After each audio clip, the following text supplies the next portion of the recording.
یہ لوگوں کو پتہ چل جا رہے گا کہ جو میری راہ میں اپنی جان دے دے میں اس کا اکرام کتنا کرتا ہوں، اس سے پیار کتنا کرتا ہوں، اس پہ نعمتوں کی نچھاور کیسے کرتا ہوں۔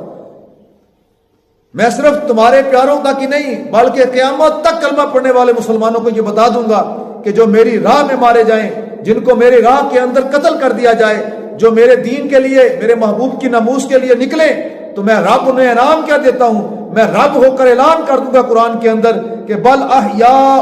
عند ربہم یرزقون، وہ بلکہ زندہ ہیں اور انہیں میری بارگاہ میں رزق دیا جاتا ہے۔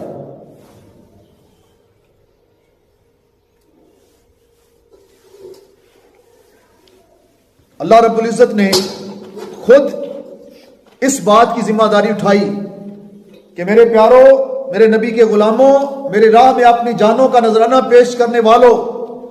تمہارا یہ ارمان، تمہاری یہ تڑپ، تمہارا یہ پیغام میں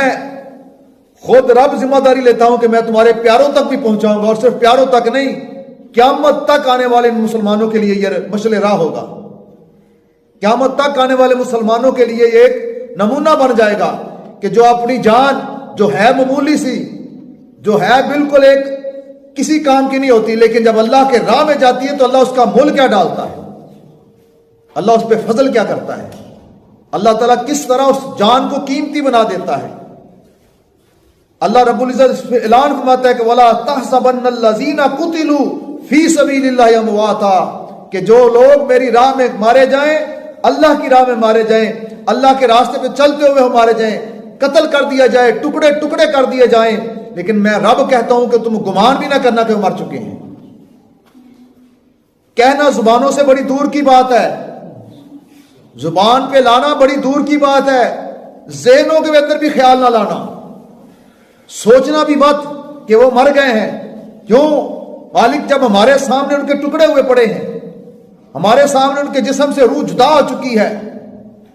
وہ اپنا آپ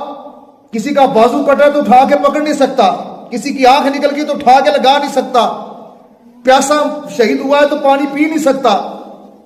دنیا کی کسی انسان کے ساتھ بات نہیں کر سکتا، تو پھر اسے مردہ کیوں نہ کہیں؟ جب سارا نظارہ ہم نے خود دیکھا ہے، سارا منظر ہماری آنکھوں کے سامنے ہے، ہم نے اسے ٹکڑے ہوتے دیکھا، ہم نے اسے زخموں سے تڑپتے ہوئے دیکھا، خون کے فوارے ابلتے ہوئے دیکھے، اس کی گردن جسم سے جدا ہوتے ہوئے دیکھی، ہم نے اس کی روح کو اس کے جسم سے نکلتے ہوئے دیکھا، اے مالک پھر کیوں نہ کہیں مردہ؟ اللہ فرماتا ہے اس لیے کہ میں رب اعلان کر رہا ہوں بل احیاء عند ربہم یرزقون،